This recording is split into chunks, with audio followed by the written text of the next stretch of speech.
Estoy yendo en cámara, ¿no?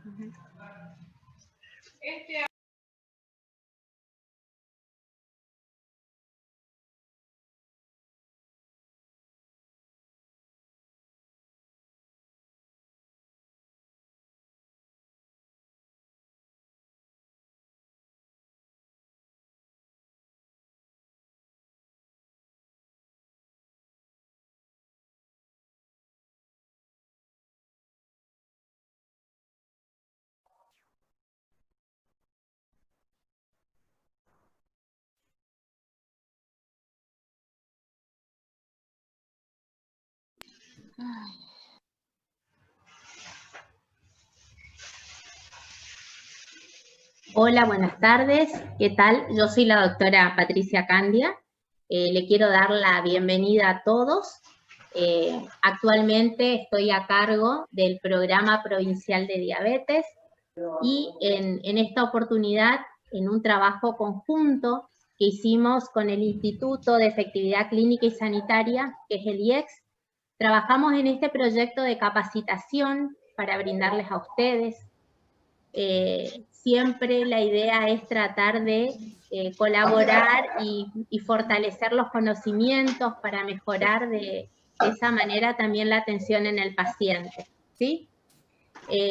También recordarles que desde donde estoy pueden contar conmigo y que las grandes cosas se hacen con el trabajo en equipo, ¿sí?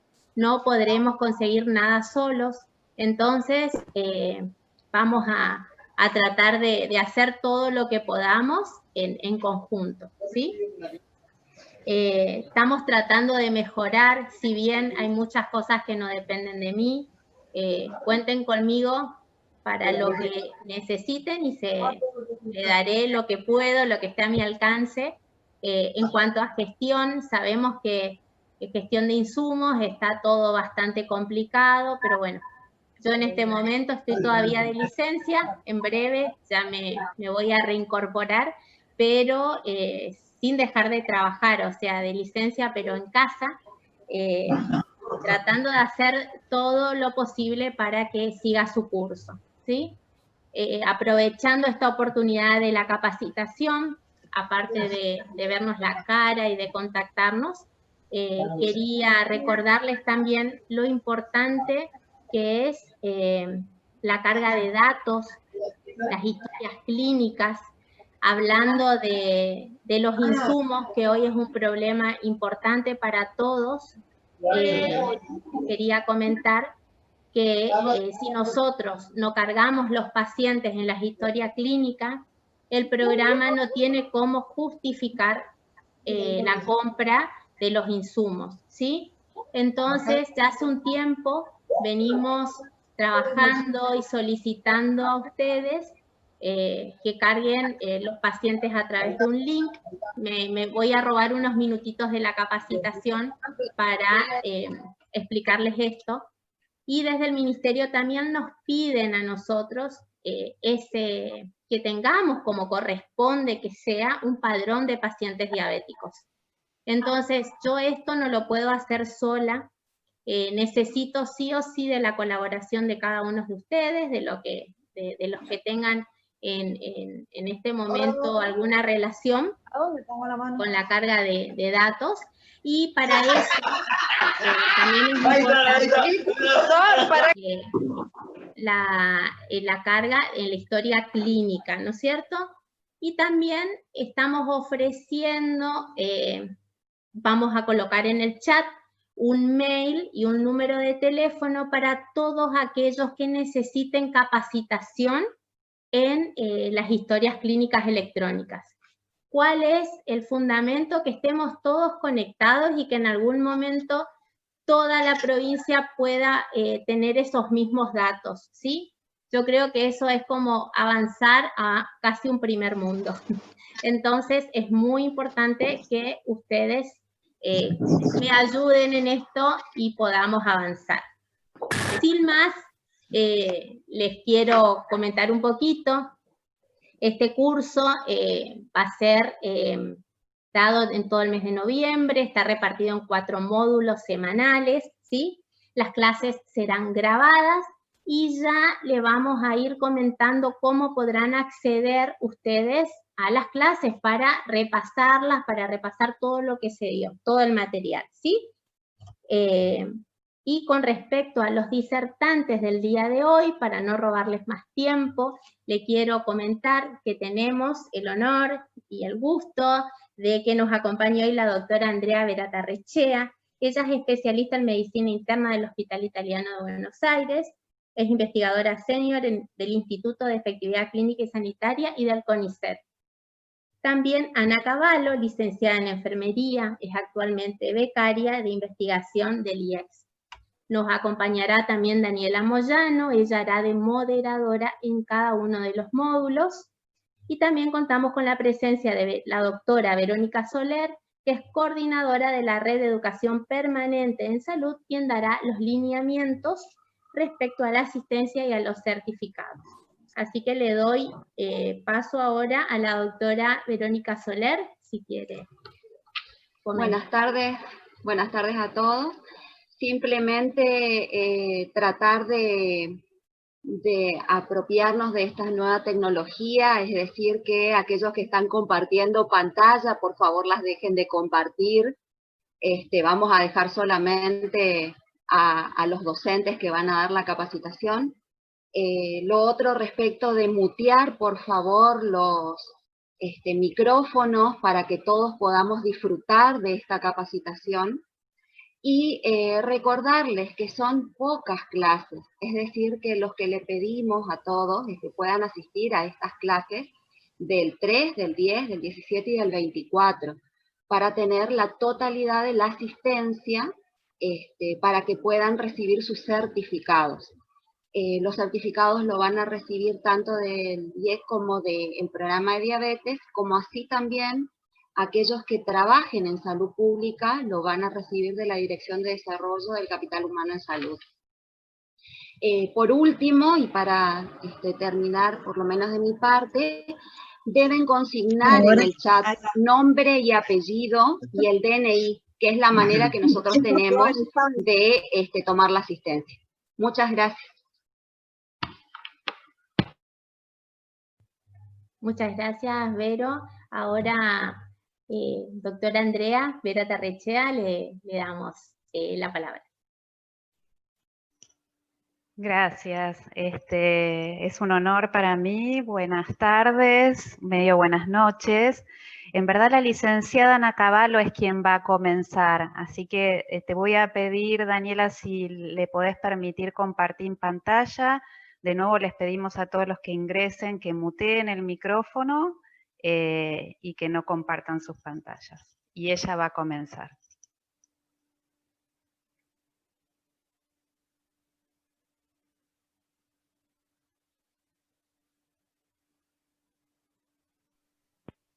¿No? ¿Se escucha? Sí, se escucha y se ve, perfecto. Perfecto, muy bien. Bueno, buenas tardes a todos. Es un gusto estar aquí con ustedes. Mi nombre es Ana Cavallo, soy licenciada en enfermería. Es un placer realmente. Y bueno, y voy a dar comienzo, voy a hacer la introducción de este primer taller. Así que si están de acuerdo, vamos a comenzar por repasar algunos conceptos para nivelar conocimientos. Y al mismo tiempo vamos a ir citando, intercalando, ¿no? Algunas de las partes de la nueva guía de práctica clínica nacional sobre prevención, diagnóstico y tratamiento de la diabetes mellitus tipo 2, año 2019, ¿no? Que salió recientemente. Al final podremos hacer las preguntas y dudas que surjan, anotarlas o escribirlas en el chat, pero tenemos como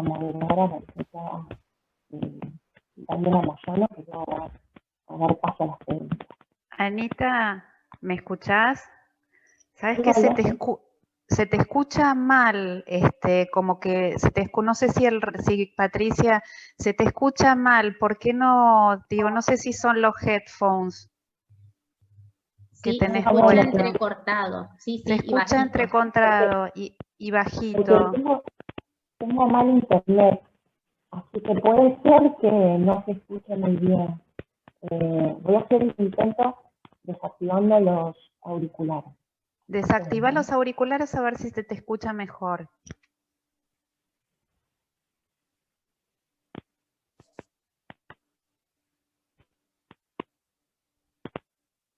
Hola, hola. Muchísimo mejor, era eso. Ahora se escucha mejor. Bueno, buenísimo. Bueno, entonces, contarles un poco, o más bien vamos a repasar juntos algunos conceptos.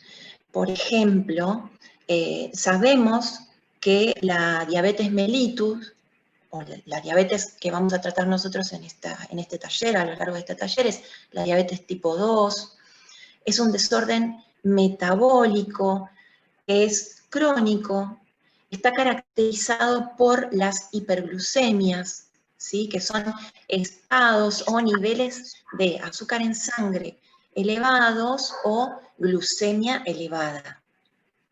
Esto genera alteraciones en el metabolismo de los carbohidratos, de los hidratos de carbono, grasas y proteínas. Y esto es así como resultado de la disminución de la secreción de insulina en el páncreas o la alteración de su acción, obviamente. Y un poco repasando también el curso de esta enfermedad, como bien ustedes saben, es un trastorno que es progresivo y que se va a acompañar, que podría acompañarse de lesiones, ya sean microvasculares o macrovasculares.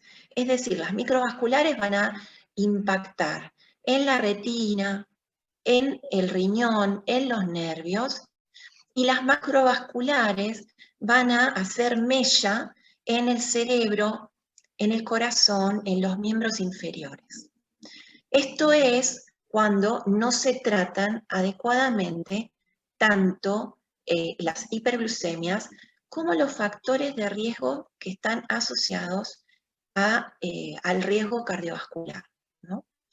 La hiperglucemia entonces tiene un impacto que es exponencial y es acumulativo en el tiempo.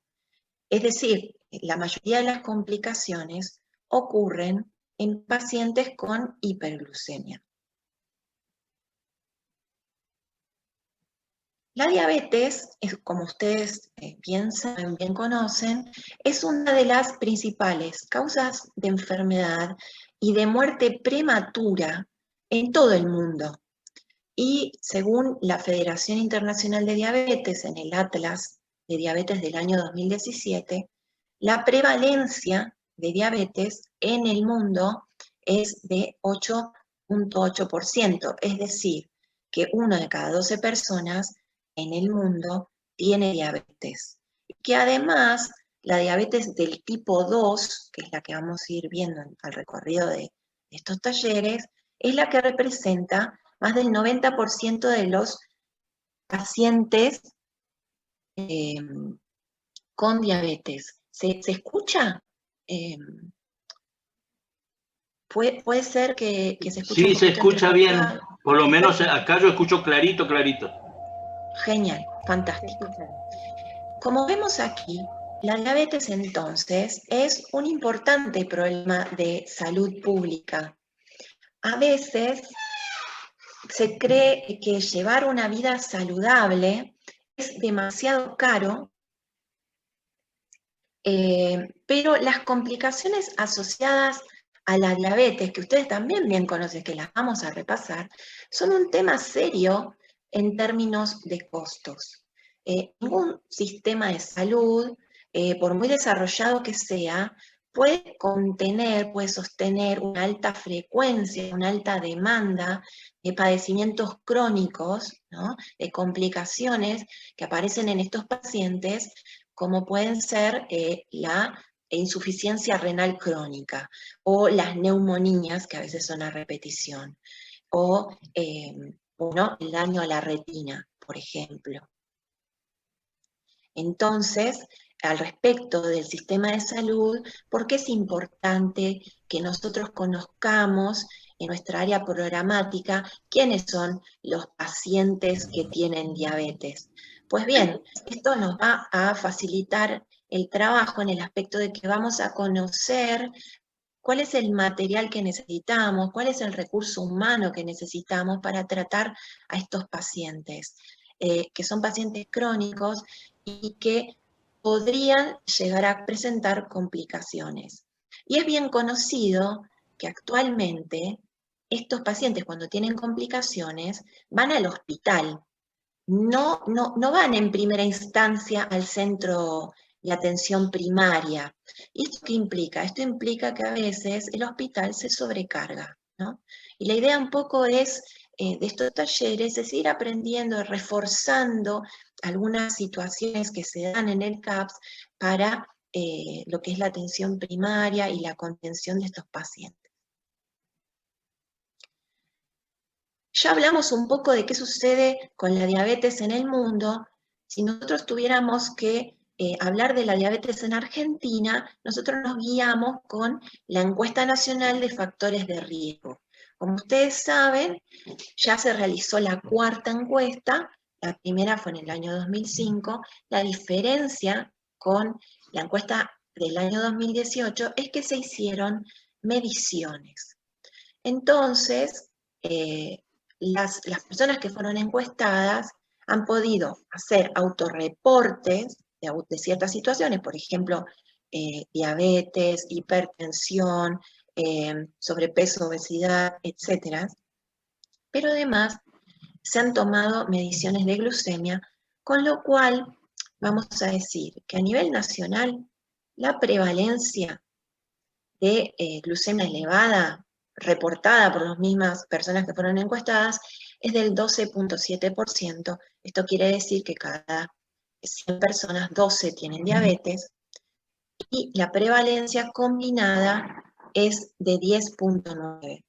La prevalencia combinada aparece, la mitad de los pacientes obviamente no saben que tienen esta enfermedad, por eso se le llama esta enfermedad silente.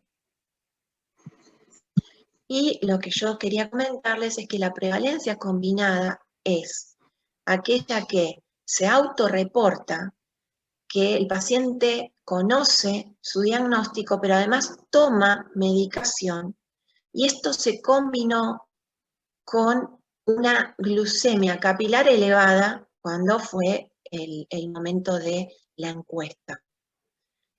La prevalencia de diabetes de tipo 2 aumenta con la edad, como estamos viendo en el recuadro. Ahora, vamos a ir a la provincia del Chaco. ¿Cuál es la prevalencia de glucemia elevada por autorreporte? Es decir, aquellos que conocen su diagnóstico o que están tomando medicación en mayores de 18 años. Acá vamos a ver la evolución a través de los años y de la Encuesta Nacional de Factores de Riesgo. Vamos a ver que al final el valor es de 10.3, esto quiere decir que cada 100 personas, 10 tienen diabetes. Esto es provincia de Chaco. Un dato importante, o que me resulta interesante, que entiendo ya lo venimos viendo hace años, es la prevalencia de sobrepeso y obesidad. En el último reporte, en el año 2018, aparece además exceso, que es la sumatoria de sobrepeso y obesidad en mayores de 18 años. Entonces, como vemos, tenemos obesidad 20%, esto es provincia de Chaco, sobrepeso 38.8, lo mismo, cada 100 personas, 38 tienen sobrepeso, y la sumatoria de estas dos es nada más ni nada menos ¿no? 58.8, y vamos viendo una evolución que es ascendente. Y un dato más para tener en cuenta, que va a tener que ver con los factores de riesgo que nosotros vamos luego a hablar más exhaustivamente, es la prevalencia de actividad física baja, es decir, poca actividad física, nula, en población de mayores de 18 años. Y en el año 2018, para la provincia de Chaco, se observa un 57.3. Esto quiere decir que de cada 100 personas, 57 no realizan actividad física. Cuando se les preguntó a estas personas, bueno, ¿qué tipo de barreras existen para usted, ¿no?, a nivel individual, por la cual no está realizando actividad física? En una lista de 12 barreras, se ve que la primera, que se enumera con más frecuencia, es la falta de tiempo. El 40% de las personas que respondieron la encuesta respondieron que no tienen tiempo. Y si uno va viendo el listado, vemos que hay razones de salud, falta de voluntad o de ganas, no le interesa, no le gusta, hace la cantidad necesaria. Y en el sexto lugar está falta de dinero, que es el 3.9, casi el 4% de las personas que respondieron a la encuesta. Es decir, que representa solo el 10%, ¿no?, de estos que no hacen actividad física, ¿no? Esto es un dato que me pareció interesante. Cuando hablamos entonces de que es un problema de salud pública, hablamos de que la prevalencia de esta enfermedad es alta y nos está representando un problema a nivel del sistema de salud. Es decir, ¿qué sucede cuando este paciente, que es un paciente crónico, llega al hospital? Ahora, hablábamos de que es importante conocer nuestros números. ¿Por qué? Porque vamos a saber qué necesitamos para atender, para tener una buena calidad de atención con estos pacientes. Es decir, disponer de los especialistas, del laboratorio, disponer del electro, cuando tienen que hacer los controles, del oftalmólogo, del especialista en pie diabético, puede ser una enfermera en un pie diabético. Es decir, conocer estos números, mi población, dentro de mi población a cargo, el padrón de pacientes que tienen diabetes es importante para prever la atención.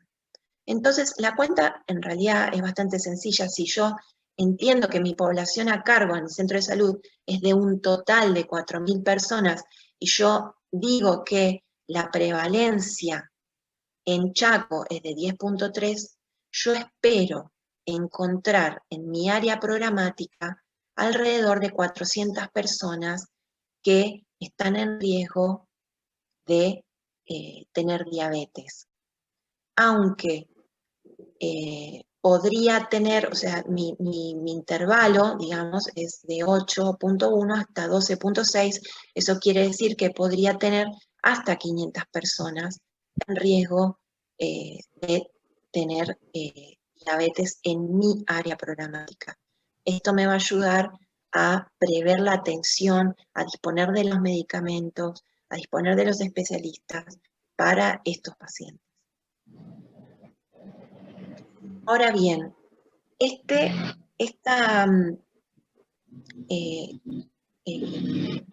nosotros en realidad lo que estamos intentando es saber efectivamente quiénes están en riesgo, porque como dijimos, la mitad de estos pacientes no saben que tienen diabetes. Es una reunión que tenemos que hacer de diabetes que nos ha dado en el centro de salud.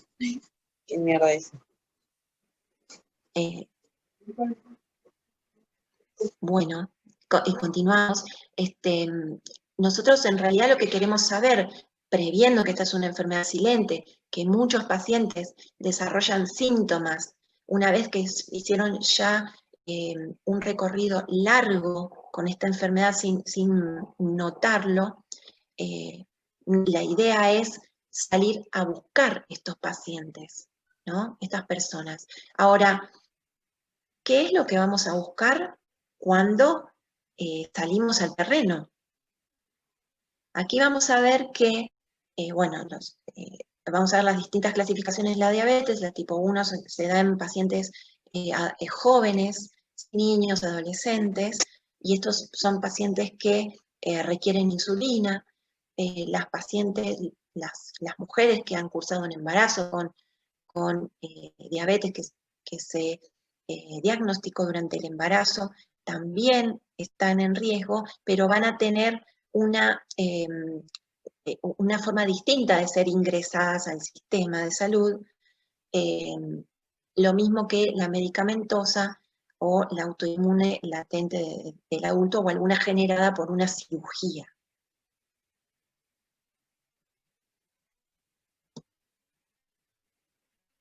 Vamos a ver entonces cómo puedo contribuir para identificar a las personas con diabetes en mi área de cobertura o referencia.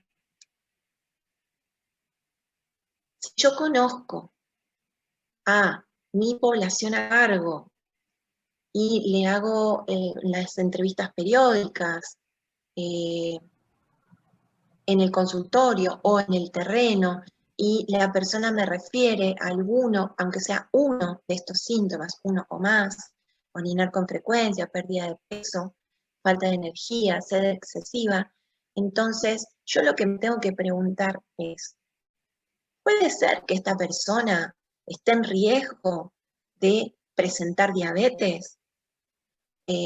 Nosotros solemos tener en cuenta a estas personas que son jóvenes, tienen 45 años y tienen algún síntoma de estas características. Como dijimos, vamos a hacer también, vamos a observar algunas citas que están actualmente en la nueva guía nacional sobre prevención, diagnóstico y tratamiento de la diabetes tipo 2 en Argentina, año 2019, y que nos refiere cuáles son aquellos factores de riesgo que nosotros vamos a ir a buscar el terreno. Entonces, nosotros vamos a ver que vamos a buscar pacientes o personas que tengan 45 años o más, mujeres que hayan padecido diabetes gestacional, y ahora vamos a hacer una aclaración al respecto. Vamos a ver luego el cuadro de hemoglobina glicosilada y de tolerancia a la glucosa cuando está alterada, la glucemia también alterada en ayunas, sobrepeso u obesidad, ¿no? Para esto vamos a requerir hacer el índice de masa corporal en estos pacientes, en estas personas, antecedente familiar de diabetes de primer grado, si este paciente, si esta persona tiene un estilo de vida insuficientemente activo, es decir, si no realiza actividad física, esto es algo que ya veníamos viendo, ¿no?, en los datos de la Encuesta Nacional de Factores de Riesgo. Si tiene enfermedad cardiovascular establecida, ¿sí?, hipertensión arterial, si tiene dislipidemia, es decir, colesterol HDL menor a 35 miligramos por decilitro, o triglicéridos por encima de los 250 miligramos por decilitro, si esta persona fuma, o si ha tenido o tiene síndrome de ovario poliquístico. Al respecto de las pacientes que están embarazadas, estas pacientes, nosotros sabemos que se le va a realizar la prueba dentro de las 24 a las 28 semanas de gestación, si no se había diagnosticado previamente con diabetes. Al mismo tiempo,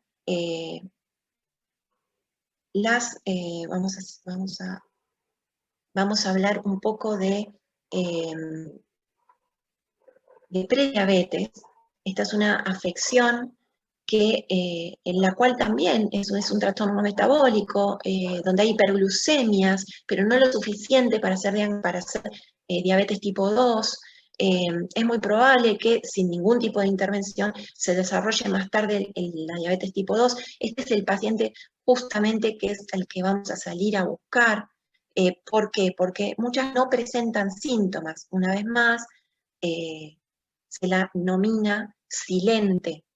La progresión de diabetes tipo 2, prediabetes, diabetes tipo 2, no es inevitable. Es decir, nosotros tenemos muchas herramientas y entre ellas están los cambios en el estilo de vida, la pérdida de peso y la utilización de medicación. Entonces nosotros tenemos 3 categorías que nos van a servir como criterios diagnósticos para decir, este paciente tiene diabetes o prediabetes. Entonces, existen ciertas pruebas que son de detección, que son para detectar a estos pacientes, que son la glucemia plasmática en ayunas, la prueba de tolerancia oral a la glucosa y la glucemia alterada en ayunas, ¿no? Y todas pueden detectar o diagnosticar con éxito los casos asintomáticos de diabetes. Entonces, nosotros vamos a observar acá que para definir un caso como prediabetes, si el valor de glucemia en ayunas en un paciente sin factores de riesgo se encuentra dentro de los valores de 110 a 125 miligramos por decilitro, nosotros podemos hacer el diagnóstico de prediabetes. Lo mismo aquel paciente que tiene factores de riesgo y sus valores están entre 100 y 125 miligramos por decilitro. Al respecto de la tolerancia oral a la glucosa alterada, los valores que me van a representar una prediabetes van a estar entre los 140 y los 199 miligramos por decilitro, y más adelante vamos a hacer la aclaración al respecto de la hemoglobina glicosilada, que es el último valor que aparece en la columna, y que voy a sospechar de prediabetes cuando el paciente tenga un valor entre 5.7 a 6.4. Ahora, ¿qué pasa? En la práctica diaria, yo podría tener alteraciones en la glucemia plasmática, es decir, en el laboratorio, o también podría tener glucemias discordantes. Es decir, ¿qué se recomienda en casos en los que yo quiero hacer una detección de diabetes tipo 2? Si el paciente presenta una glucemia alterada en ayunas, con los valores que dijimos, de 110 a 125 sin factores de riesgo, o de 110 a 125 con factores de riesgo, entonces yo voy a solicitar preferentemente una prueba de tolerancia oral a la glucosa. Lo mismo que si mi glucemia plasmática en ayunas tiene un valor igual o mayor a 126, yo voy a repetir nuevamente la glucemia plasmática.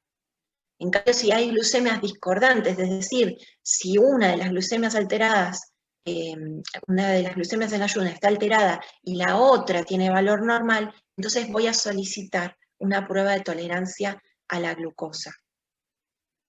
Si mis glucemias discordantes son aquellas que se da en una glucemia plasmática mayor o igual a 126, y una glucemia plasmática me da valor normal, entonces yo voy a repetir la glucemia plasmática, o puedo también solicitar una prueba de tolerancia oral a la glucosa.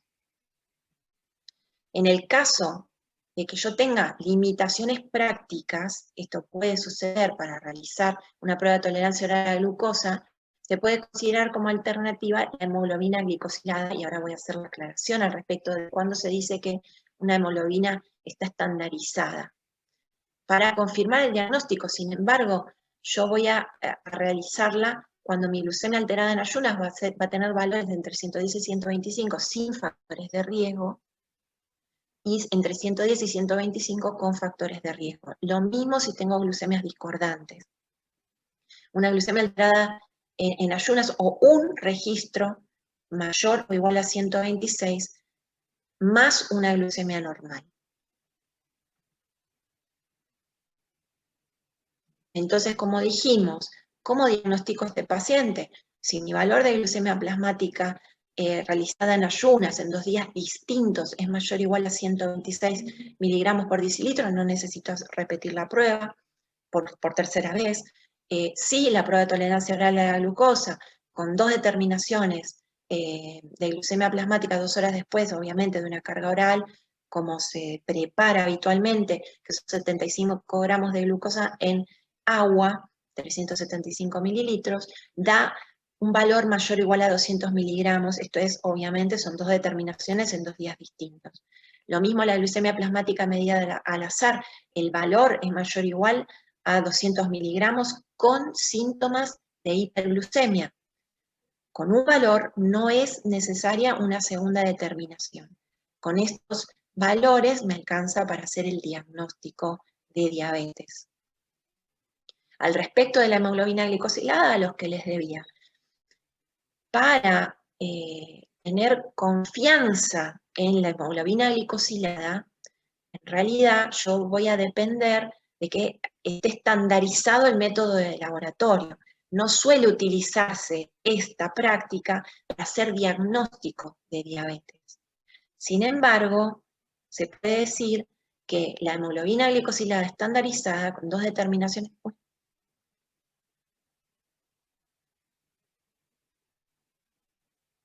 No sé si se cortó porque yo tengo mal internet.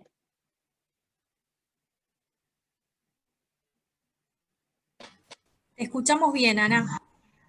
Ah, bueno. Si podés volver a cargar. Sí. A ver si me deja. A ver, Y capaz nos que sí quedan pongo los reloj. últimos Listo, minutos. perfecto. Ahí estoy. Bien, entonces dijimos que 2 determinaciones con valores iguales o mayores a 6.5 realizadas en 2 días distintos son indicativos de diabetes. Esto todo está en la nueva guía nacional para la prevención, diagnóstico y tratamiento de diabetes tipo 2. Una de las herramientas utilizadas para evaluar o valorar el riesgo de los pacientes, de las personas en territorio, es el FINRISC.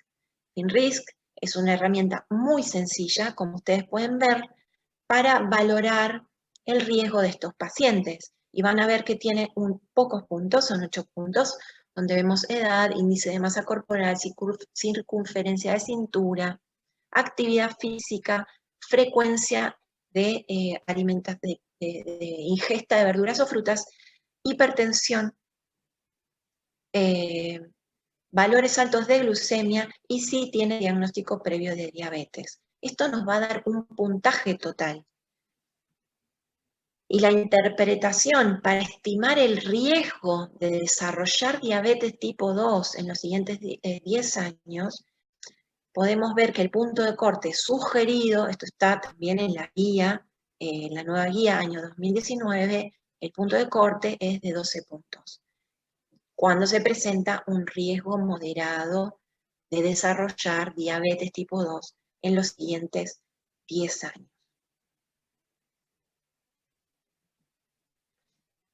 Y aquí los voy a dejar con una pregunta. Una vez identificada y diagnosticada la diabetes, ¿cuáles son los pasos a seguir?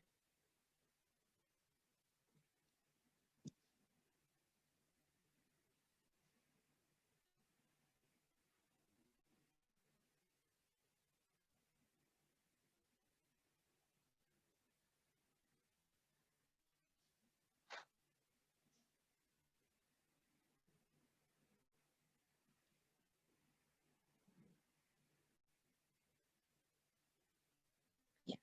Ahora vamos a dar paso a las preguntas. Sí.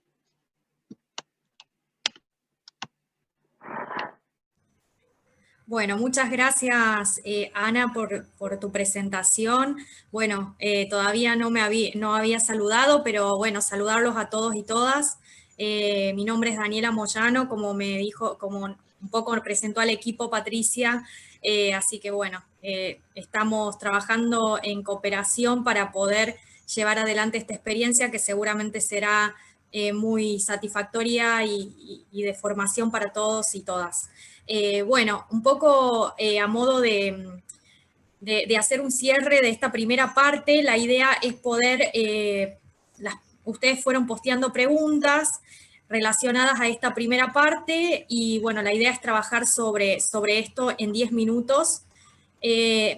Las primeras dos preguntas tienen que ver con el tema del paciente con diabetes y las nuevas formas de curación. Creo que eso va a ser abordado en las próximas clases. Me parece, Patri, que lo van a trabajar en la clase siguiente, pero bueno, no sé si Patricia, Andrea, Ana quieren comentar algo con respecto a eso.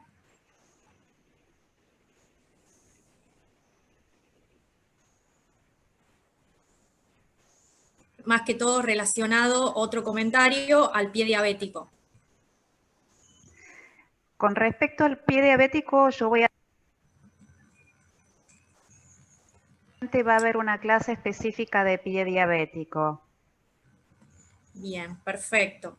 Bien, la otra pregunta tiene que ver con, de Paula, si un solo valor es suficiente, estimo que de la hemoglobina glicosilada, para el diagnóstico de la prediabetes, o se necesita repetir la prueba.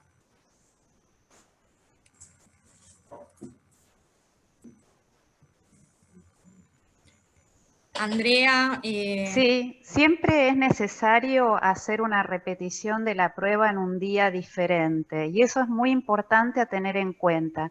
No tiene que ser el mismo día, sino que tiene que ser otro día en donde uno hace esa prueba. Puede ser a la otra semana, puede ser si uno lo hace un lunes, hacerlo un viernes, pero es importante que sea en otro día. Bien, perfecto. Bueno, esas fueron las preguntas de esta primera parte. Tenemos un poco más de minutos para poder hablar sobre alguna cuestión específica del programa de diabetes. Patricia quería comentar en estos minutos algo relacionado sobre eso. Patri, estás activado tu micrófono, no sé si podés... Ahí está. Sí, ahora sí. No podía contestarme porque estaba muteado, pero bueno. Me parece perfecto resaltar lo que dijo Ana y lo que dijo Andrea, de que las pruebas deben corregirse, ¿sí? Porque a veces se toman conductas con un solo laboratorio, y esto generalmente es para todos, para cuando tienen el colesterol elevado, no solo la glucemia. Entonces, incorporar eso para mí es fundamental, de que con un solo registro yo no puedo encasillar, porque podría sobrediagnosticar. Si no se hizo bien el laboratorio, si hubo un error en el laboratorio, entonces siempre que quede ese concepto de que para poder diagnosticar tengo que confirmar, ¿sí?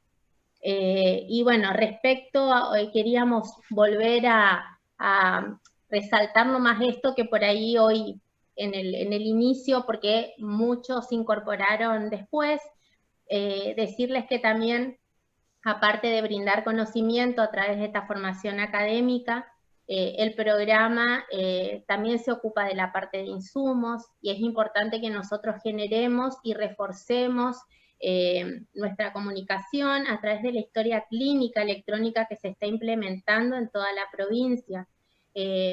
Parece complicado y quizás sea un poquito complicado al inicio, pero les aseguro que una vez que esté todo informatizado va a ser mucho más práctico para todos. Todos manejaremos la misma información acerca del paciente. También a través del programa se está trabajando en la red de pie diabético y en la red de diabetes gestacional para acercar las distancias, para poder hacer interconsultas, para que ustedes no se sientan tan solos en el interior, y también puedan tener acceso a tener otra opinión de un experto que se las puede brindar desde acá. Entonces, ahora vamos a poner también en el chat la información del mail a todos aquellos que estén interesados en recibir esta capacitación para la historia clínica, ¿sí? Tenemos mail, tenemos teléfono, y cualquier cosa también se pueden comunicar con nosotros y nosotros podemos generar ese contacto. Así que creo que estamos y que podemos avanzar. Perfecto, Patri. Hay una pregunta más de María Fernanda que dice que consulta si tiene un paciente con valores de 160 de glucemia Y si eso, ¿cuál sería, supongo, no se entiende bien la pregunta, pero cuál sería el valor adecuado, si esto es diabetes o no?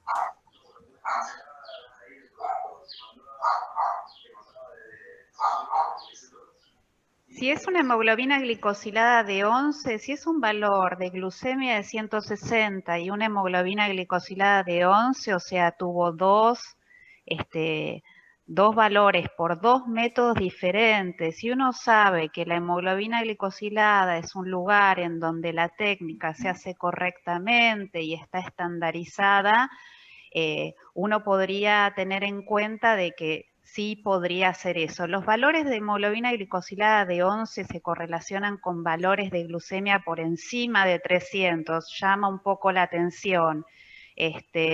Por ahí lo que puede volver a hacer es otro valor de glucemia en ayunas, no es necesario hacer una hemoglobina glicosilada, que es un recurso muy costoso, para hacer el diagnóstico. Sí es muy importante utilizarlo para el seguimiento del paciente diabético, ¿sí?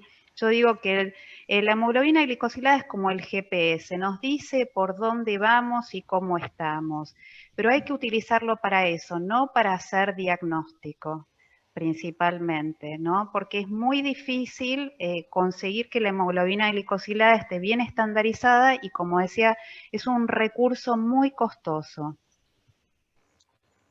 Bien. Bien, otra pregunta es de Gustavo. Pregunta si los pacientes con obra social también deberían cargarlos. Supongo que a la historia clínica electrónica. Sí, Patri. acá, sí. ¿Se me escucha? Perfecto. Sí.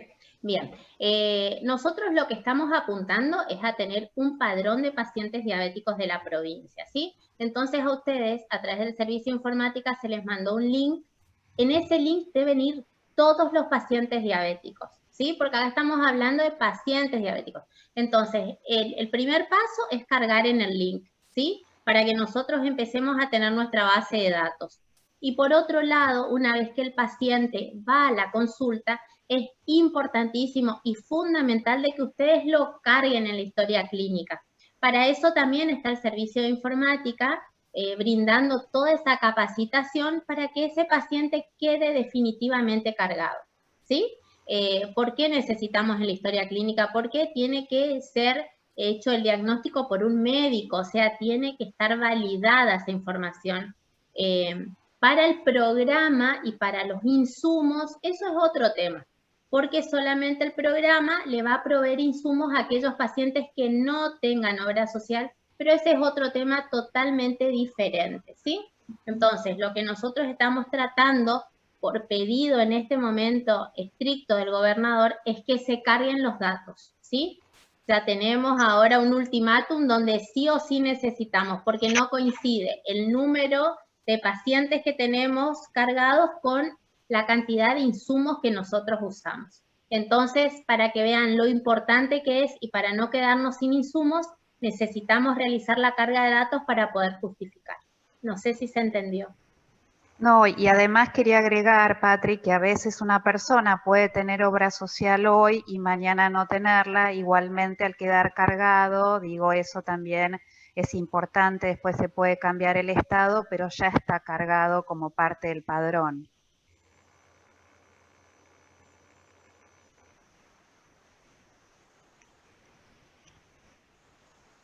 Perfecto.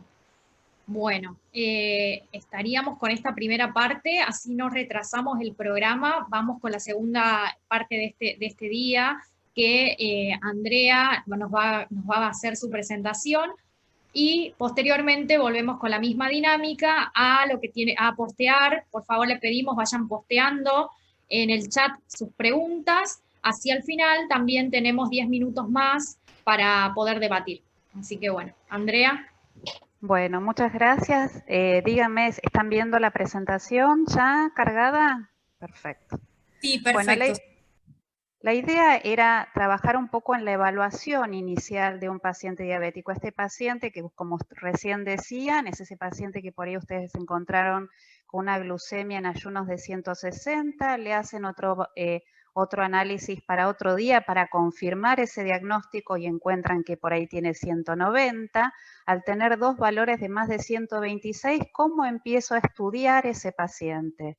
Antes de brindarle algún tipo de tratamiento y cómo establecer un plan de seguimiento que facilite el tratamiento y el control de esos pacientes.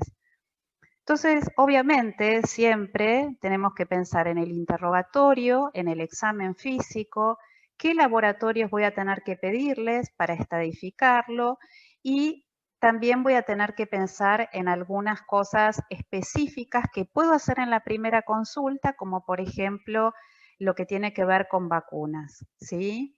Entonces, debo evaluar en el interrogatorio el estilo de vida, lo que es alimentación y actividad física, los factores de riesgo cardiovasculares asociados, las complicaciones agudas o crónicas, como dijo Ana, ya sean macrovasculares o microvasculares, si esa persona traía algún tipo de tratamiento previo que puede estar asociado por ahí con otro tipo, o que puede estar agravando la diabetes, ¿sí? Hay ciertas drogas, como por ejemplo los corticoides, que aumentan la glucemia, y eso puede llegar a tener un impacto.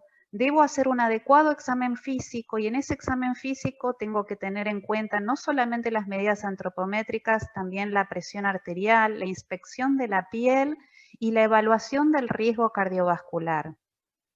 Después de eso, indicación de laboratorio y lo que les decía de la vacuna antigripal. Todo esto tiene que estar registrado en la historia clínica del paciente. ¿Qué es lo que tengo que valorar y por qué es importante? La edad de comienzo, ¿sí? El tipo de diabetes y la duración. Hay pacientes, no es lo mismo la diabetes en un niño que es flaco, en un niño que es gordo, como después ya les voy a mostrar, en un anciano o en una embarazada. Los factores de riesgo cardiovasculares, si fuma, y hay que registrarlo, si tiene el colesterol elevado, si tiene hipertensión arterial, obesidad, la historia alimentaria, que nos va a hablar de los hábitos alimentarios que tiene el paciente y su familia, y de actividad física, si tiene síntomas o no tiene síntomas compatibles con la enfermedad, si tiene síntomas compatibles que nos hagan pensar en que pueda tener una complicación crónica, ¿sí? Tratamientos previos y consumo de medicamentos que puedan causar hiperglucemia, como les decía, por ejemplo, corticoides, a veces beta bloqueantes, etc. Como les decía recién, no es lo mismo pensar, si uno piensa en un chico, si tiene un chico sobrepeso, puedo pensar en una diabetes tipo 2 del niño. Si un niño comienza con síntomas de diabetes, en verdad la mayoría de los chicos, en general, los chicos debutan con cetoacidosis diabética y es poco probable, puede ser que ustedes lo vean en la guardia, pero lo más probable es que hagan un debut de una cetoacidosis diabética en un hospital. Hay un tipo de diabetes que es la diabetes que se llama late autoimmune diabetes del adulto, que es un tipo de diabetes autoinmune que aparece en la adultez, ¿sí? O en los jóvenes y más tardíamente, que a veces puede empezar como una diabetes tipo 2, pero que tiene un formato, por así decir, autoinmune, o sea que el mismo organismo va dañando a las células del páncreas y esos pacientes finalmente terminan utilizando insulina y presentan síntomas compatibles con insulinopenia, que tienen que ver con aquellos en los cuales la gente orina mucho, tiene mucha sed, pierde de peso. También tenemos que pensar en la diabetes gestacional. Es muy importante, la pesquisa en la embarazada en el tercer trimestre del embarazo. Es muy importante porque estas pacientes que tienen diabetes gestacional o que tuvieron chiquitos de más de 4 kilos y medio, tienen mayor probabilidad de desarrollar en el futuro diabetes tipo 2. La diabetes tipo 2, como vemos acá, que es bastante típico de aquellas personas de edad media, sedentarios, con un poco de sobrepeso, ¿sí? Y después está la diabetes del anciano, que es un tipo de diabetes que yo lo puse como para tenerlo en cuenta, porque es aquella persona que uno ve de por ahí 70, 75 años, que comienza con una hiperglucemia de ayuno y que esto está en parte relacionado a veces con un poco de sobrepeso y con el páncreas no tiene la capacidad de alguna forma para manejar la glucemia. Y es importante tener en cuenta porque la funcionalidad de este paciente es lo que va a determinar la meta terapéutica que yo voy a tener o cuán agresivo voy a ser con el tratamiento para llevarlo a ese paciente a lo que llamamos control metabólico.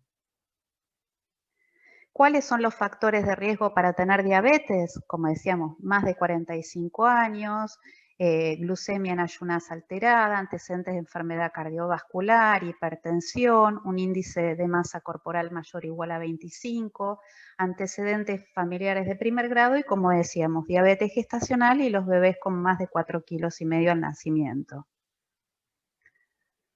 Hay algo que por ahí pasamos de largo, yo digo los médicos, que nos cuesta mucho a nosotros, es a la hora de evaluar los estilos de vida y evaluar la alimentación, evaluar el consumo de los alimentos. Yo no digo que uno haga una anamnesis alimentaria estricta, pero uno podría hacer una anamnesis cualitativa, evaluando algún tipo de,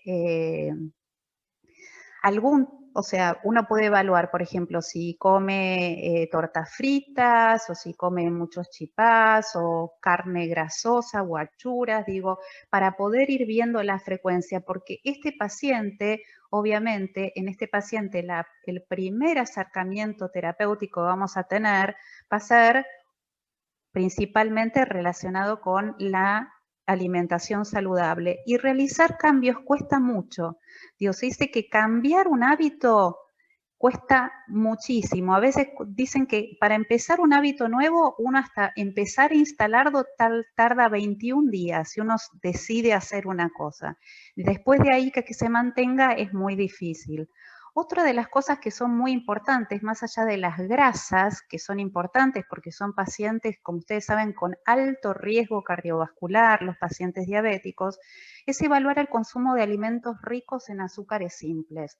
Esto es importante porque si un paciente tiene 160 de glucemia en ayunas y se la pasa tomando Coca-Cola o jugos Mocoretá o algún o juguito Tang o tereré con jugo, o sea, con jugos azucarados o bebidas azucarados, ese paciente, si tiene síntomas, se va a sentir peor. Entonces, a veces uno puede identificar en los azúcares simples ciertos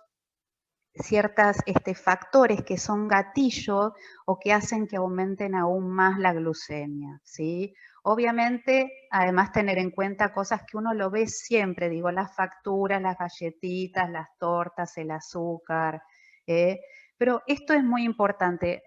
Una experiencia personal, digo, ahora que con esto de la pandemia y con el tema de que todos estamos encerrados, nosotros acá en Buenos Aires estamos haciendo mucho así telemedicina con los pacientes y, por ejemplo, en mi caso, en el tratamiento y en la evaluación de los pacientes, me permitió meterme en la cocina con ellos y que me mostraran qué era lo que verdaderamente estaban comiendo. Entonces, uno al ver eso, qué es lo que están comiendo, cómo son sus porciones, ¿no?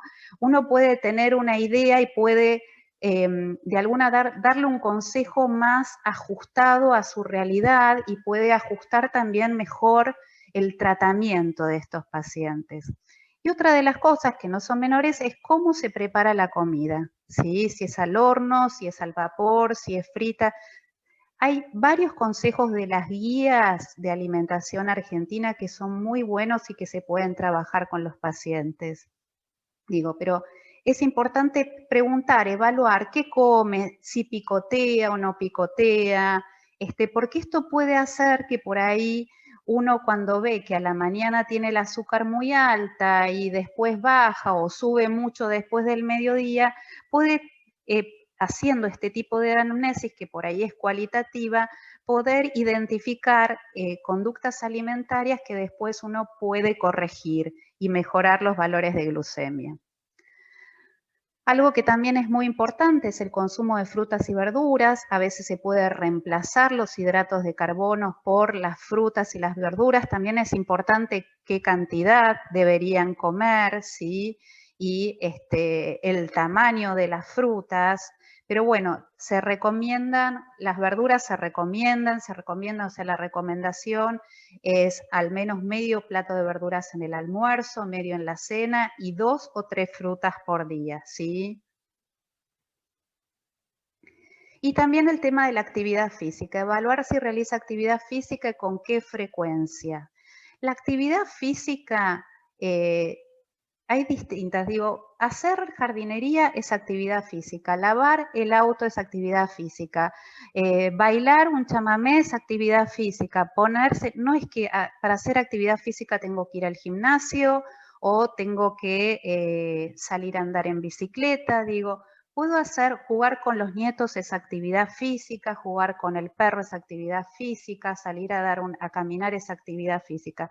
Sabemos que muchos de nuestros pacientes viven en barrios que por ahí no son del todo seguros, que por ahí se tienen que quedar en la casa, o ahora con el tema de la cuarentena no se pudo salir, pero hay distintas formas de hacer actividad física.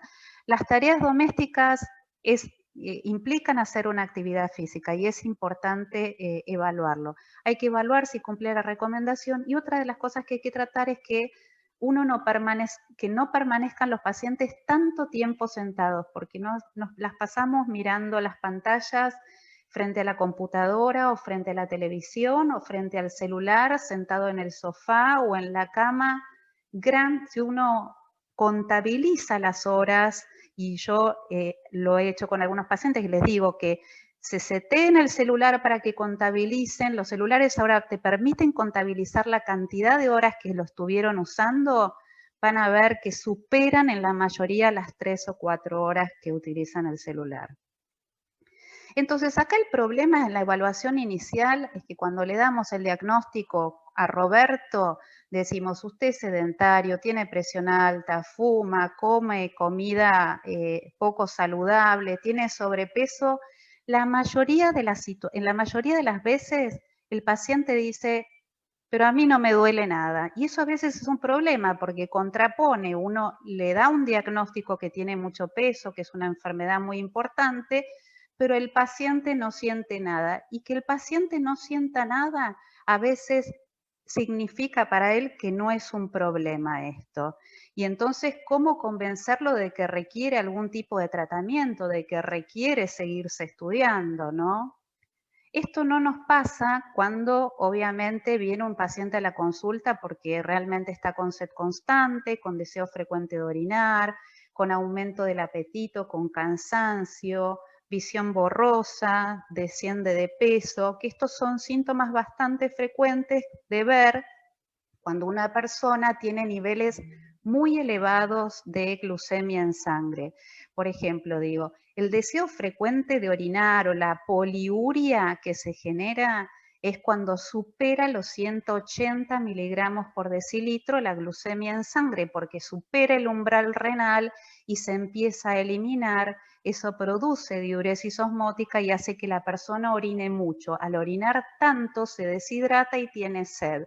Entonces son pacientes que por ahí duermen poco porque se la pasan toda la noche orinando, tienen mucha sed y así empiezan después a perder peso, ¿sí? Se sienten irritables porque al no poder entrar el azúcar en la sangre, sienten esa irritabilidad.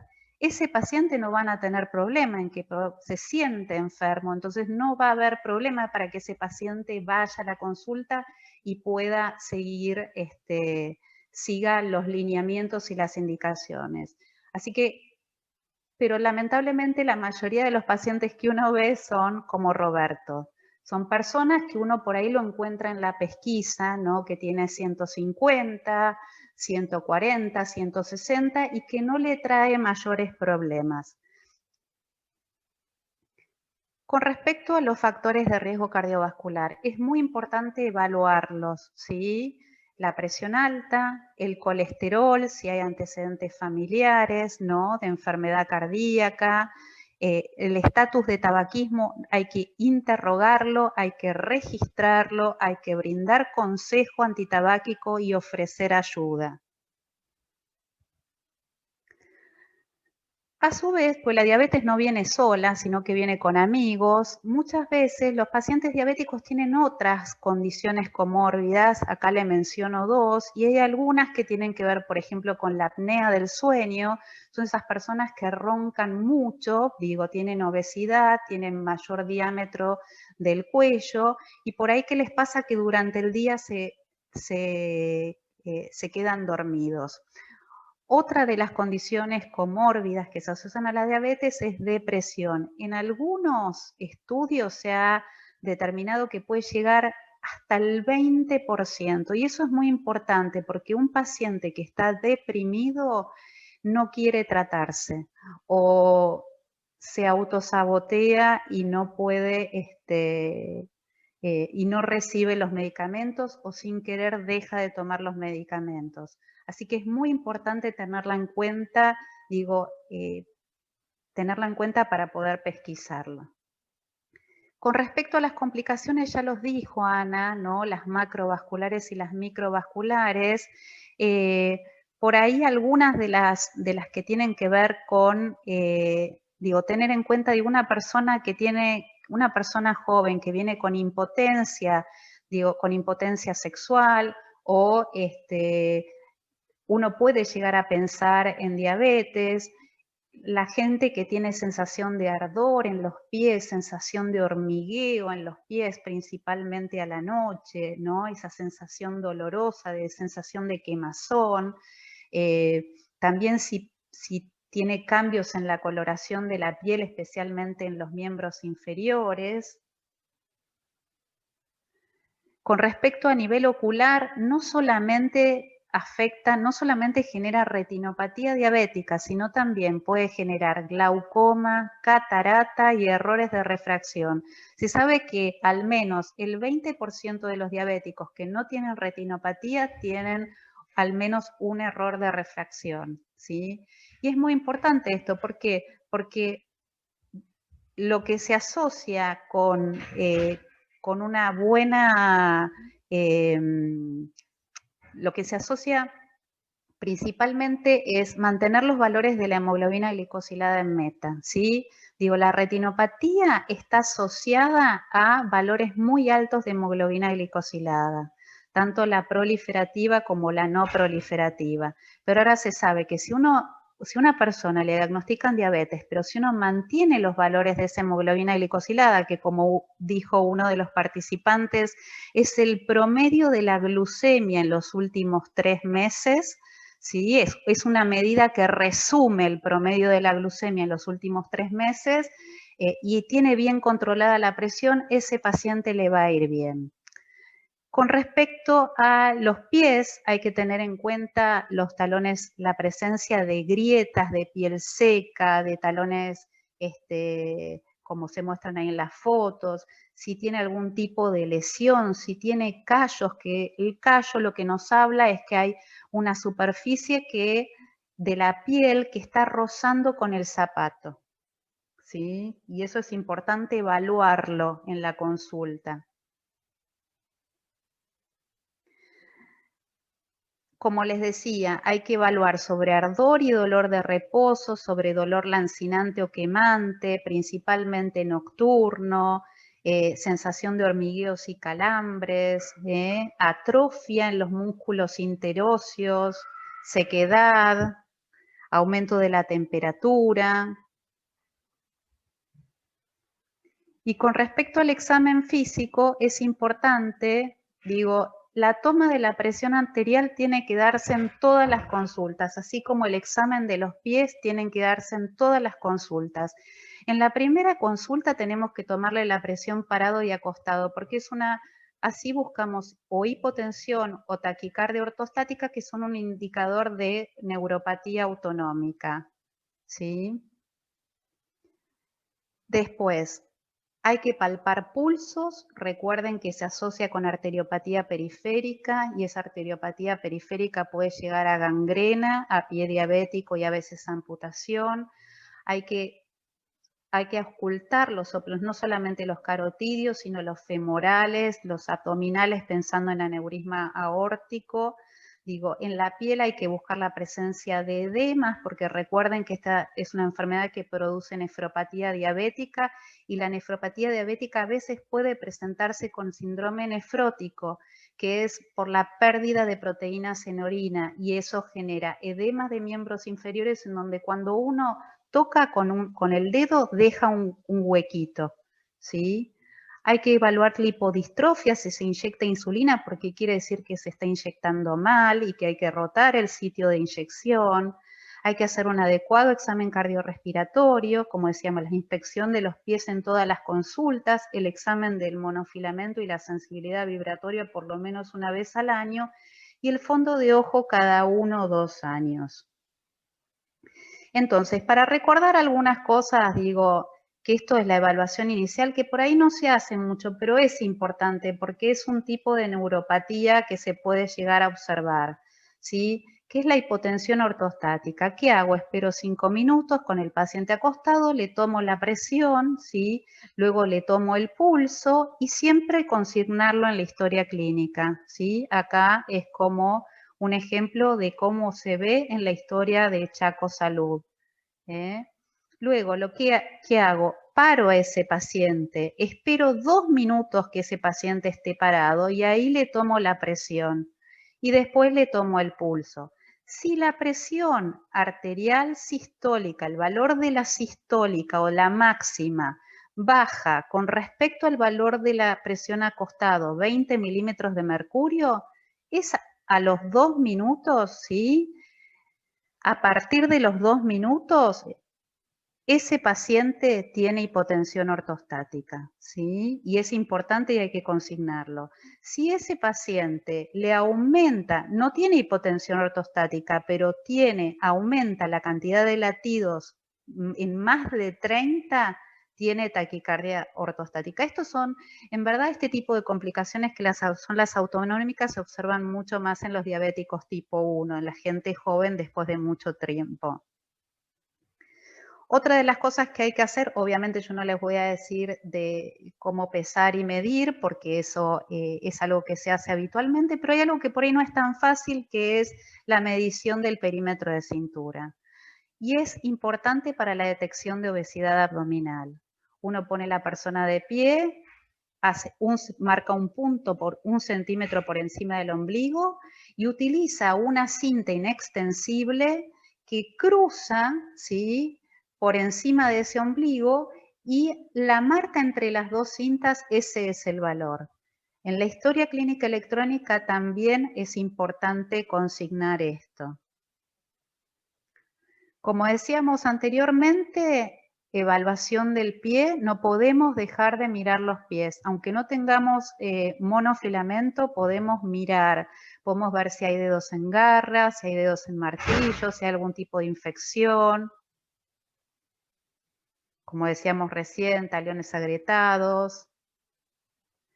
Y pasando, una vez que hicimos todo el examen físico, determinamos si nuestro paciente tiene complicaciones o no, si tiene comorbilidades o no, obviamente pasamos a los estudios complementarios que deben hacerse inicialmente y durante el seguimiento. Y la hemoglobina glicosilada, como les decía, es el GPS que nos va a decir cómo va nuestro tratamiento. Y debo hacerlo al inicio y luego cada 3 a 6 meses, al mismo tiempo que la glucemia en ayunas. Le tengo que pedir un perfil lipídico inicial y después la periodicidad va a depender si el paciente recibe tratamiento hiperlipemiante. Debo hacer una creatinina inicial y anual, y también para detectar si ese paciente puede tener nefropatía diabética, puedo hacer una microalbuminuria o un que se llama ratio albúmina-creatinina, inicial y anual. En los diabéticos tipo 1 se recomienda hacer una TSH ultrasensible para detectar enfermedad tiroidea porque es una enfermedad autoinmune, y rastrear también se recomienda la enfermedad celíaca. Con respecto a las vacunas, importantísimo, todo diabético tiene que vacunarse contra la gripe todos los años. Fundamental, ¿sí? y contra la neumonía.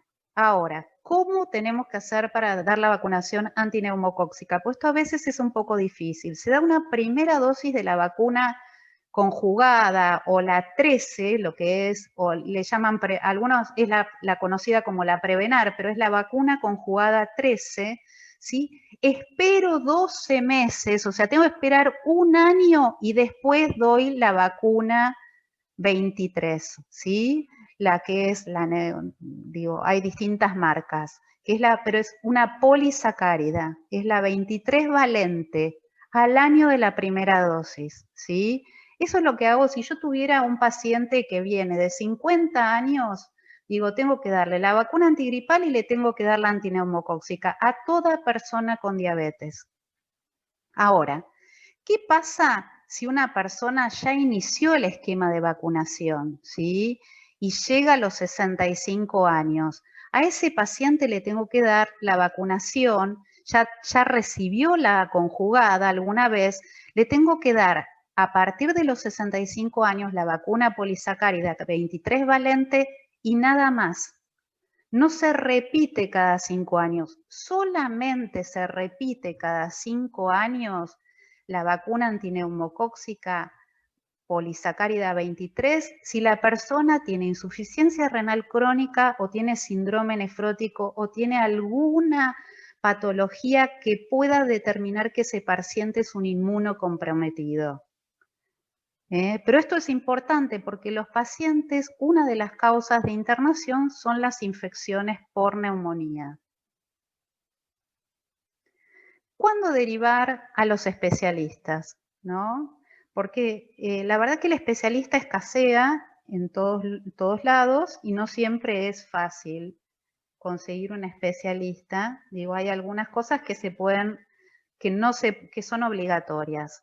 Ver al oftalmólogo y ver al odontólogo es obligatorio, porque el odontólogo puede evaluar la presión de cataratas, de glaucoma, evalúa la retinopatía y puede ofrecer tratamiento, y el odontólogo tiene que verlo siempre. La enfermedad periodontal también es una enfermedad muy frecuente en los pacientes diabéticos. Obviamente al endocrinólogo y al diabetólogo si tiene pie diabético, deterioro de la función renal, hipoglucemias recurrentes, glucemias fuera de meta a pesar de estarlo tratando, o si es un paciente joven.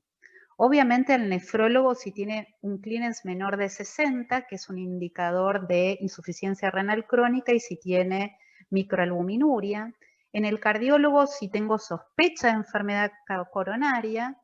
Con el nutricionista si es difícil controlarle el peso o si presenta deterioro significativo de la función renal que haga que ese paciente requiera una dieta para renales. Y bueno, y el seguimiento es importante. Durante el seguimiento siempre la presión arterial, monitoreo de hemoglobina glicosilada, revisión de los pies en cada consulta y visitar al oftalmólogo y el fondo de ojo cada 2 años. Algo que es muy importante es el registro, porque si no está escrito, no existe, ¿sí?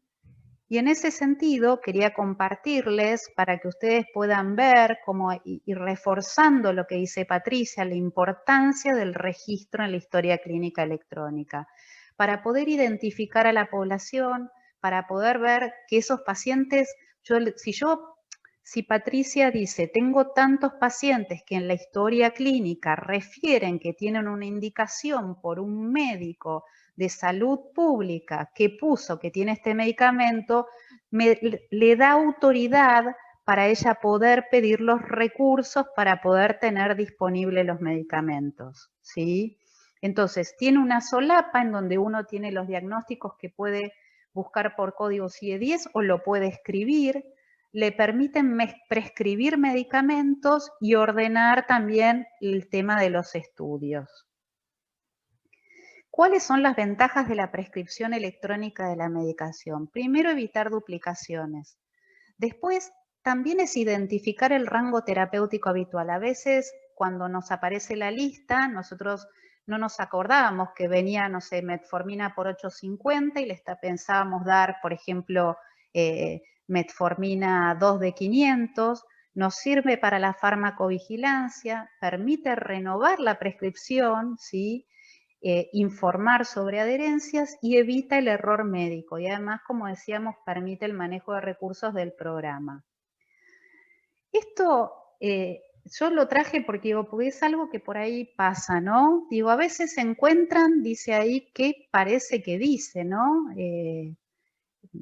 Dice gotas, parece que dijera tramal gotas, ¿no? Esta fue una receta, fue un ejemplo de un error médico, de una receta que se hizo para un bebé de 10 meses esto creo que fue en Salta, y el bebé fue internado de urgencias porque en verdad era Trioval, que era un antitérmico, y le dieron tramal, ¿no? Y otro ejemplo de los farmacéuticos que tienen un grupo de Facebook que se tratan de ayudar, digo, es un problema de varios, no es solamente nuestro, para descifrar la letra de las recetas médicas, ¿no? Realmente la historia clínica permite que eso esté de una forma legible, entonces entregar el medicamento que verdaderamente se prescribió. Y a modo de resumen, fíjense, digo, nosotros tenemos que hacer una visita inicial. Realmente hacer la evaluación inicial de un paciente diabético es complejo, tenemos que pedir muchas cosas, tenemos que ver muchas cosas. Otra de las cosas que por ahí es importante tener en cuenta es la educación del paciente diabético. Toda oportunidad del consultorio es un momento y es una oportunidad para educarlo. Pero bueno, hay varios actores en el sistema de salud, no solamente está el médico, está la enfermera, está la persona de laboratorio, está la persona, el asistente de farmacia, la secretaria, digo, y todos pueden poner su granito de arena. Este cuadro resume de alguna forma todos los procesos que requiere según las guías de práctica clínica. Y bueno, muchísimas gracias por su atención.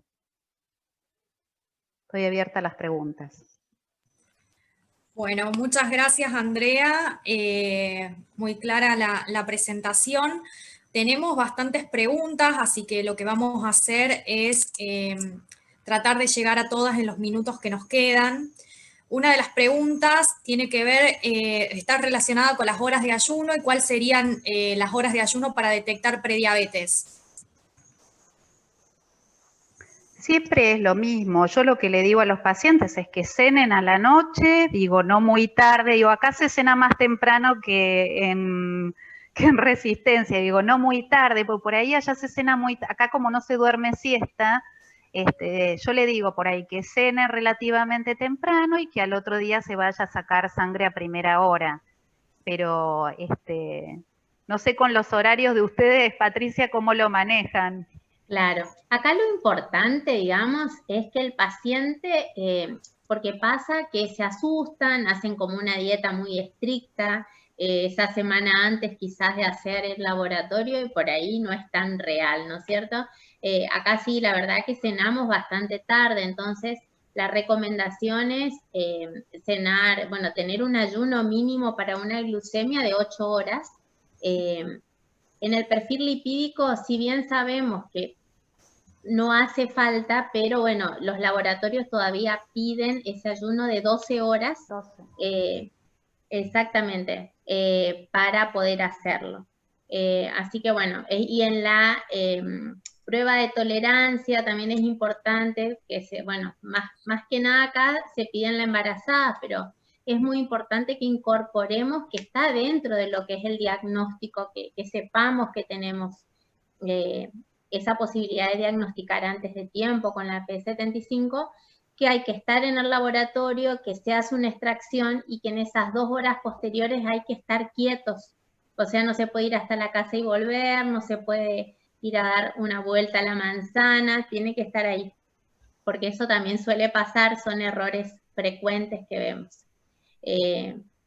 con respecto a ese tema. Perfecto. Patri, te preguntamos también otro profesional que está con nosotros acá en el curso, nos consulta sobre el registro de los pacientes con diabetes de la provincia, si se va a generar un registro y si se va a mandar un link sobre este registro o para registrar los pacientes?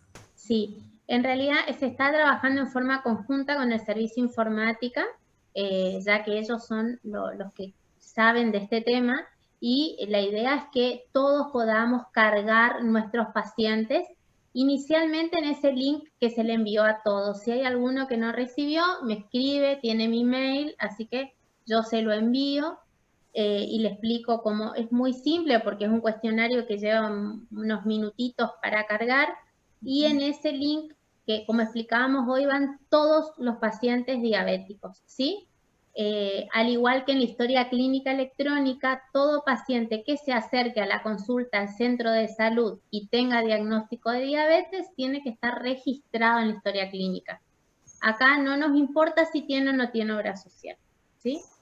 Cualquier duda me pueden consultar después por mail y yo se lo respondo. Perfecto. En esta línea, un poco pensando en las estrategias sanitarias, otro de los compañeros que está presente acá en el curso, Gustavo, nos pregunta con respecto a qué estrategias se podría pensar para los pacientes con factores de riesgo cuando quizás esto no se visibiliza, cuando no se ve como un problema de salud pública. Tiene un abordaje amplio y bueno, pero es muy interesante su pregunta. Sí, compartimos con Gustavo, pero no estamos dentro de ese grupo de que no les interesa. Yo creo que en salud sí, probablemente la parte política, es que es otro tema. Yo no soy política, soy médica, y realmente creo que estoy comprometida con el cargo que actualmente estoy. Me preocupa mucho la capacitación. Yo necesito que todos estemos actualizados, que todos manejemos el mismo idioma, que tengamos las pautas de alarma para poder derivar en forma oportuna o para poder dar un tratamiento en forma oportuna para evitar complicaciones.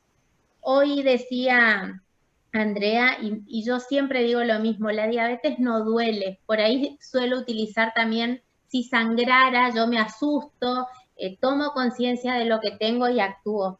Pero acá, igual que la hipertensión y lamentablemente dos enfermedades crónicas que van de la mano y se potencian para mal, nos lastiman los mismos órganos y producen lesiones graves e invalidantes en pacientes cada vez más jóvenes.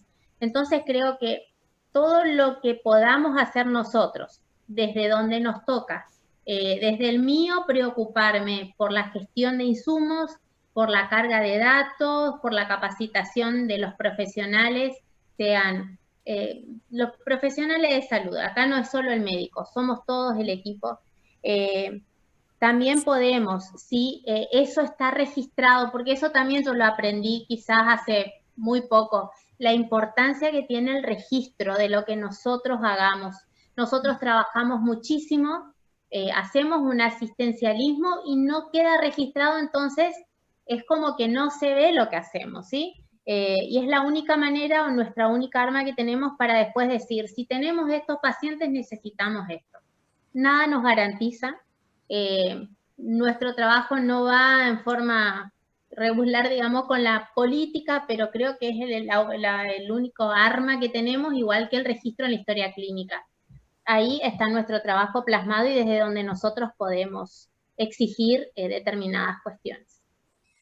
Perfecto. Bueno, Nicolás nos pregunta, esta pregunta puede ser para Andrea, ¿qué acciones terapéuticas se podría tomar desde el punto de vista de la oftalmología en el caso de que haya una lesión microvascular oftalmológica? Lo que va a evaluar, Nicolás, el oftalmólogo, es si el paciente tiene una retinopatía proliferativa o no proliferativa, si requiere tratamiento con láser o con algún tipo de inyección, si es que hay algún tipo de lesión compatible con la aparición de pequeños vasitos o angiogénesis. Son tratamientos específicos que va a valorar el oftalmólogo, ¿sí?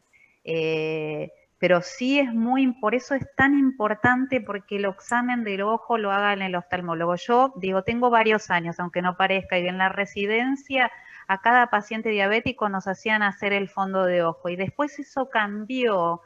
Y realmente es muy importante que quien haga el fondo de ojo sea el especialista, ¿sí? Por el tipo de aparatología que tiene y porque no solamente evalúa fondo de ojo, que es una de las cosas más importantes, pero sino también tiene que medir la presión ocular y tiene que evaluar la presencia de catarata.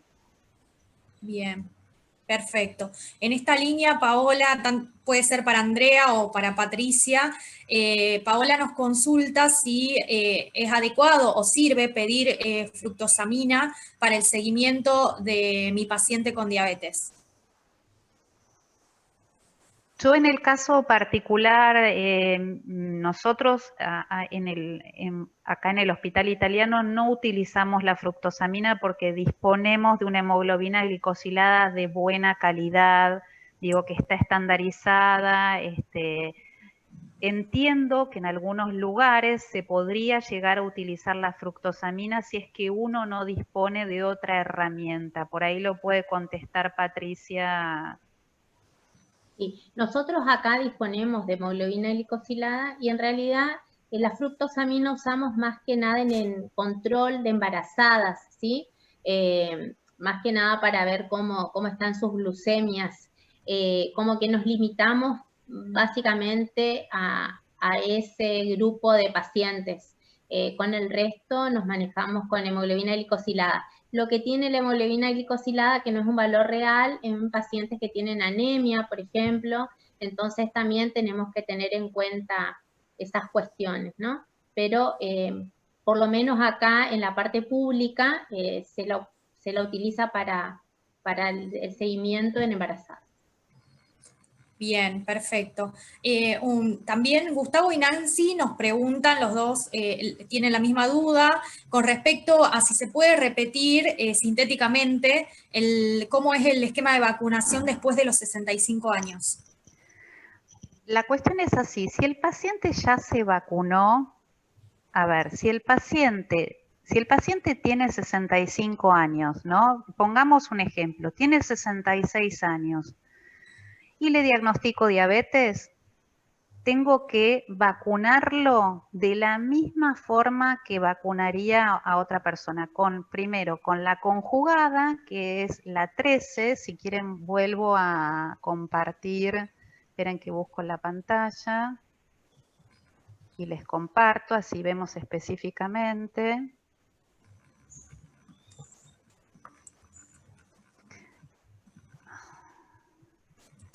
Espérenme. Acá está. Digo, un paciente, ¿sí? Un paciente que tiene más de 65 años, si nunca recibió vacuna antineumocóxica, si nunca recibió ninguna dosis, tiene que vacunarse con una primera dosis de conjugada 13 valente y una segunda dosis de polisacárida 23 valente. Pero ¿qué pasa? Si ese paciente tenía diabetes, diagnóstico de diabetes anteriormente y alguna vez recibió vacuna antineumocóxica, tiene que recibir solamente la vacuna polisacárida 23 valente. Eso si ya fue vacunado alguna vez previamente, si era un diabético que ya había recibido otra dosis. Pero si es un diabético que nunca recibió ninguna dosis de antineumocóxica, ese paciente tiene que recibir las dos dosis, ¿sí? La conjugada, espero un año y al año siguiente lo vacuno con la 23. Espero que se haya entendido. Bien, perfecto. Andrea, Graciela nos pregunta, ¿cuándo se puede pedir índice de insulinoresistencia y si sirve para diagnosticar diabetes tipo 2? No sirve para diagnosticar diabetes tipo 2. Yo les diría, como decía recién Patricia, la glucemia en ayunas es muy útil y también es útil la prueba de tolerancia a la glucosa. Es muy engorrosa por esto que comenta ella, que hay que estar, hay que quedarse, le sacan varias veces sangre, pero es muy útil en aquellos pacientes que tienen hiperglucemia postprandial. Que algunos pacientes uno puede encontrar que tiene valores un poco elevados de glucemia, pero sin embargo, cuando uno hace la prueba de tolerancia a la glucosa, detecta que tiene diabetes tipo 2 con esa prueba, porque en general ve que después de comer los valores de glucemia le suben mucho. Son pacientes con valores de glucemia en ayunas más o menos aceptables, pero cuando tienen una sobrecarga de hidratos de carbono, de glucosa, esa glucemia postprandial aumenta mucho. Y en esos casos, el test de tolerancia a la glucosa es un muy buen test si yo estoy pensando que le puede estar pasando a eso a ese paciente. Perfecto. Y bueno, la última pregunta tiene que ver con la historia clínica electrónica y bueno, y uno de los compañeros hace referencia a que la localidad de Plaza no cuenta con historia clínica electrónica. ¿Y cómo sería la orientación sobre eso? Justamente ahí puse el mail y el número de contacto para cualquier consulta o para capacitación. Por favor, pueden llamar a ese número, pueden mandar un WhatsApp o pueden escribir un mail. Y acá justamente también estaba viendo que piden un teléfono de contacto de Resistencia, que también ya se lo puse en el chat, ¿sí? Es 44-567-13. Eso es el servicio de diabetes y nutrición que está, que compartimos el espacio físico, así que si quieren hablar tanto con médicos o con personas de algunos del programa. Lo que le quería decir es que estamos trabajando también, como nombraba Andrea hoy, se incorporó ya hace un tiempo y es importante que ustedes lo sepan, las teleconsultas, es decir, también nosotros podemos ser de nexo o pueden llamar a ese número 44-567-13 y charlar con nosotros como para tanto con interconsultas con médico, médico a médico, o por alguna consulta específica con algún paciente, nosotros le llamamos por teléfono, se genera un turno programado, ¿sí? Y se realiza la llamada, la videollamada, o sea, hay distintas modalidades, se ve cuál es la manera más práctica para el paciente también y para el médico para contactarse, y lo estamos haciendo, y es importante que ustedes sepan que también contamos con esa posibilidad hoy. Perfecto. Bueno, la última pregunta, y ya podemos ir cerrando la clase de hoy, es con respecto a las vacunas. ¿Cómo sería la forma de administración de las vacunas, de la vacuna conjugada 13 y polisacárida 23? Por ahí lo que no queda claro, digo, la vacuna se puede repetir, como decía, se puede seguir dando, digo, todo, si yo tengo un paciente diabético, insuficiencia renal crónico o en diálisis, ese paciente cada 5 años va a recibir la vacuna polisacárida Neumo 23, digo, Neumo 23, Neumovac, digo, va a recibir la vacuna polisacárida 23 valente cada 5 años, o si ese paciente no está en diálisis, pero tiene un síndrome nefrótico o tiene una insuficiencia renal crónica que no está en diálisis. Y eso es así, las vacunas se van a repetir cada 5 años, ¿sí? Ahora, como decíamos, tengan en cuenta esto, una primera dosis de la conjugada y una segunda dosis de la polisacárida. Entre la primera y la segunda dosis tiene que haber un periodo mínimo de 12 meses, ¿sí? De 1 año. Yo le digo, mire, le voy a dar esto y después le voy a dar el otro. Si ese paciente tiene más de 65 años, no se la repito más. Ahora, si le di estas vacunas a un paciente joven y ese paciente llega a los 65 años, a partir de los 65 años solamente le tendría que dar una dosis de la vacuna polisacárida 23 valente, ¿sí?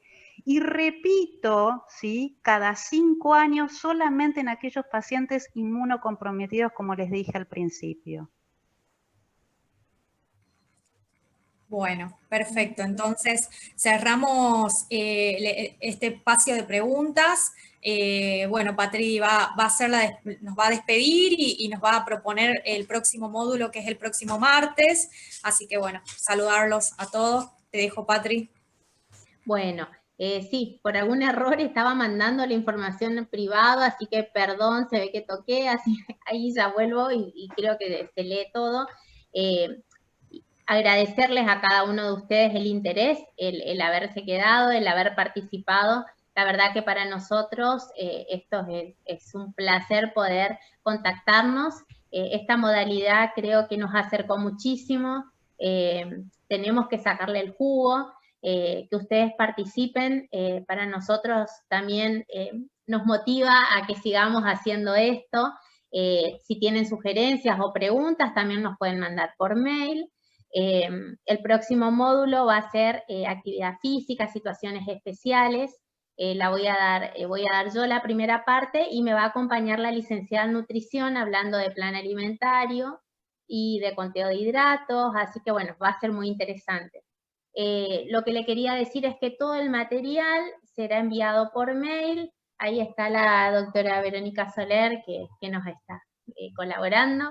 Y también cuando tengamos la dirección de las redes sociales donde pueden acceder a estas clases grabadas, también se lo vamos a comunicar. Pero quédense tranquilos que el material lo van a recibir. No sé, Vero, si tenés algo más para decir.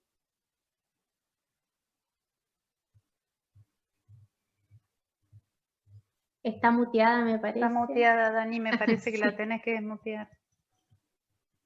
No sé qué pasa hoy, que por ahí es la tecnología. Me está costando. Ahí está. Sí, ya tengo las guías que me mandaste, Daniela, así que creo que a partir de mañana ya voy a estar enviando por mail a todos los que estuvieron hoy presentes. Es importante que estas son las guías de práctica clínica que acaban de salir como del horno, por así decir, que acaban de publicarse, son las guías que elaboró el Ministerio. La guía anterior tiene muchísimo tiempo, la verdad, y me parece que es interesante que ustedes puedan disponer de este material, que utiliza una metodología GRADE basada en la evidencia y donde pueden ver cada una de las recomendaciones. Muy bien, así que eso es maravilloso para mí, poder compartir. Gracias, Andrea. Las guías, que es verdad, hace muy poquitito salieron, así que tienen ustedes la primicia de lo que se publicó ahora. Eso es lo bueno de poder estar conectados, que podemos compartir este tipo de información que a veces cuesta mucho nosotros acá que estamos en el interior, enterarnos, ¿no es cierto? Así que eso es maravilloso. Así que bueno, les agradezco, muchas gracias Andrea, Ana, Daniela, Verónica, es un gran esfuerzo, eso quiero que sepan, pero es un placer poder estar con ustedes. Así que nos vemos el próximo martes a las 18 horas, por acá tenemos el link y cualquier inquietud estamos a su disposición. Muchas gracias. Nos vemos.